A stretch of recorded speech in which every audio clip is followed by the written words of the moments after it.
सो hi guys, myself Prakash Pandey. So guys, CBSE ने announce कर दिया है जो क्लास 10th बोर्ड एग्जाम उसे कैंसिल कर दिया गया है और क्लास 10th बोर्ड एग्जाम को पोस्टपोन कर दिया गया है। लेकिन जो क्लास 10th के स्टूडेंट हैं उनको अभी भी एक कंफ्यूजन है कि जो उनका रिजल्ट बनेगा वो कैसे बनेगा, उनको नंबर कैसे दिया जाएगा, उनको मार्क्स कितना मिलेगा, कैसे मिलेगा। क्योंकि सीबीएसई ने इतना बोल दिया है कि जो क्लास 10th की रिजल्ट बनेगा वो ऑब्जेक्टिव क्राइटेरिया के हिसाब से बनेगा।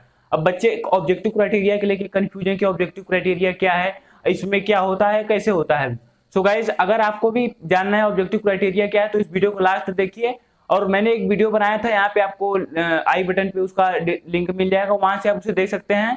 तो उसमें मैं बताऊं कि ऑब्जेक्टिव क्राइटेरिया क्या होती है। बट उस वीडियो को देखने के बाद बच्चों ने कमेंट किए, जैसे कुछ क्वेश्चन जैसे हैं कि ऑब्जेक्टिव क्राइटेरिया क्या होती है, तो उसमें था ही इंटरनल असेसमेंट क्या होता है। और बच्चों ने क्वेश्चन किए, जैसे मान लीजिए उनका नंबर इंटरनल असेसमेंट में कम है तो फिर उनका रिजल्ट कैसा होगा और रिजल्ट किस बेस पे बनेगा।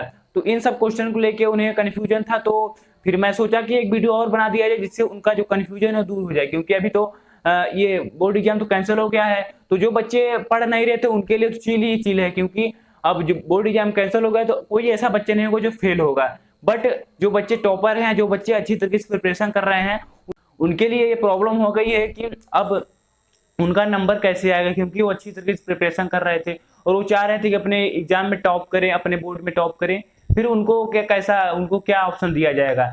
और साथ साथ सीबीएसई ये भी बोल दिया कि अगर आप जो सीबीएसई रिजल्ट बनाती है उससे आप सेटिस्फाई नहीं है तो आप एग्जाम दे सकते हैं अपने बोर्ड का, उसके बाद जो आपका मार्क्स रहेगा उसके हिसाब से आपका जो रिजल्ट है वो बनेगा। बट डोंट वरी गाइज, मैं आपको यहाँ पे जो आपके क्वेश्चन थे उसे क्लियर कर देने वाला हूँ कि ऑब्जेक्टिव क्राइटेरिया क्या है, इंटरनल असेसमेंट क्या है। अगर इंटरनल असेसमेंट आप दिए नहीं या फिर उसका नंबर कम है या फिर आप फेल है इंटरनल असेसमेंट में, तो फिर आपको कैसे नंबर मिलेगा। तो सबसे पहले आपको मैं बता दूं कि ऑब्जेक्टिव क्राइटेरिया क्या होती है। तो आप ऑब्जेक्टिव क्राइटेरिया इस प्रकार समझ लीजिए कि कोई ऐसा चीज है जिससे दोनों लोगों को फायदा हो रहा है। तो आप ऑब्जेक्टिव क्राइटेरिया आप रिजल्ट समझ लीजिए, रिजल्ट एक ऐसा आपको बनाया जाएगा जिससे आपको भी फायदा हो और सीबीएसई को भी फायदा हो। फायदा का इन द सेंस कि अगर आपको अच्छा मार्क्स दे जिससे आप भी खुश हो, आप अच्छा नंबर पाए हैं और सीबीएसई भी एग्जाम कराएगी नहीं लेकिन उसको भी हो जाए कि हाँ बच्चों को नंबर दे दिया गया है, अच्छा नंबर दे दिया गया है। और सेकेंड क्वेश्चन ये है कि इंटरनल असेसमेंट क्या है। अब इंटरनल असेसमेंट गाइज, अब ये समझ लीजिए जो आप अपने एग्जाम में क्लास 10th एग्जाम में जो अभी तक एग्जाम दिए हैं, कोई टेस्ट होगा, आप सब्जेक्ट वाइज टेस्ट होता है उसे दिए होंगे, या फिर आप प्रैक्टिकल दिए होंगे जो 20 मार्क्स का होता है वो होता है। और आप ये समझ लीजिए जो आप अपने स्कूल एग्जाम होते हैं उसे इंटरनल असेसमेंट कहा जाता है। अब तीसरा क्वेश्चन ये आता है कि इंटरनल असेसमेंट में मार्क्स कम है तो क्या होगा। क्योंकि इंटरनल असेसमेंट में अगर मार्क्स कम है तो हमारा रिजल्ट भी मार्क्स कम आएगा।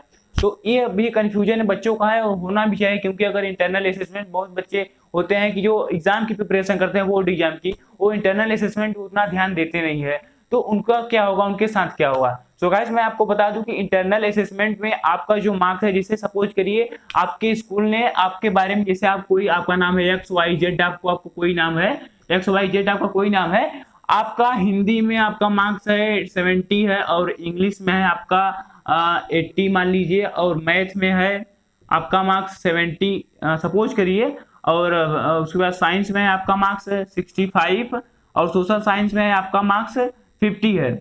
आप इस प्रकार समझ लीजिए। अब सीबीएसई को ये भेजा जाएगा कि हाँ ये बच्चा है हमारा और इसका मार्क्स इतना इतना आता है सब्जेक्ट में।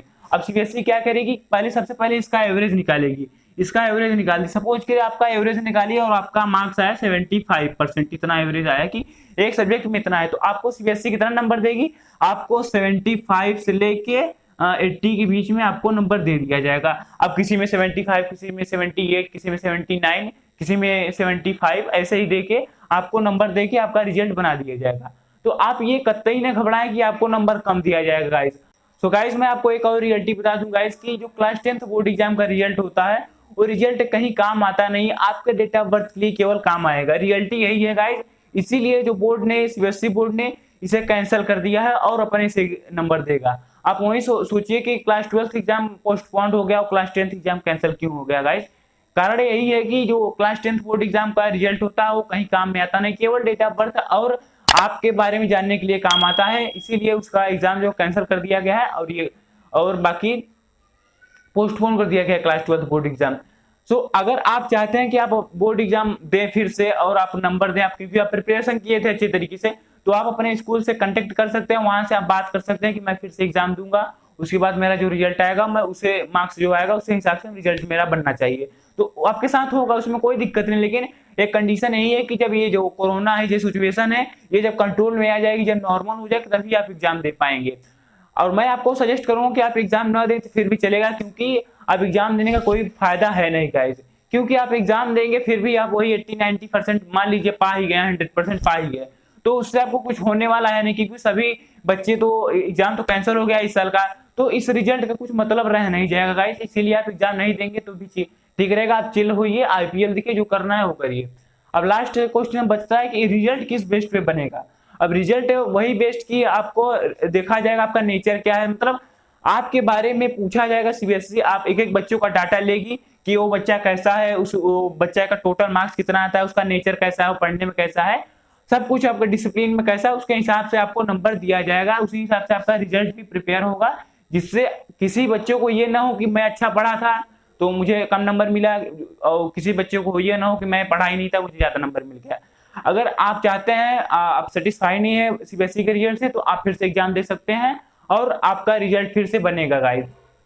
सो गाइस, मैंने पूरी कोशिश की है कि आपके जो क्वेश्चन है इंटरनल असेसमेंट ऑब्जेक्टिव क्राइटेरिया और इंटरनल असेसमेंट में नंबर कम है और रिजल्ट किस तरीके से बनेगा, सबका क्वेश्चन का आंसर दे पाया हूं। फिर भी आपको कोई डाउट लग रहा है कि नहीं भैया अभी इसमें क्या होना चाहिए, और भी डाउट हो तो आप कमेंट करिए, मैं जरूर आपको रिप्लाई दूंगा गाइस। मैं सभी कमेंट का रिप्लाई देता हूं गाइस। और गाइस आपसे एक रिक्वेस्ट है कि चैनल को सब्सक्राइब कर लीजिए गाइस, और इस वीडियो को जितना हो सके उतना शेयर करें, क्योंकि बच्चे ये तो खुशी है कि उनका जो बोर्ड एग्जाम कैंसिल हो गया, लेकिन इस बात को लेकर डाउट में है, कंफ्यूजन में है कि जो उनका बोर्ड एग्जाम है वो रिजल्ट है वो किस प्रकार से बनेगा, बोर्ड एग्जाम का रिजल्ट, तो उनको भी अच्छे तरीके से पता चल के गाइस। तब तक के लिए गाइस अभी डरना नहीं है, अभी तो क्लास 10th बोर्ड था, क्लास 12th बोर्ड भी आएगा, तो भी मन लगा किसी तरीके से आपको पढ़ना है जिससे पढ़ रहे थे गाइस, और लेकिन मन लगा के पढ़ते रहना और अपने board exam class 12th board exam में अच्छा मार्क्स स्कोर करना। जाओ बाय।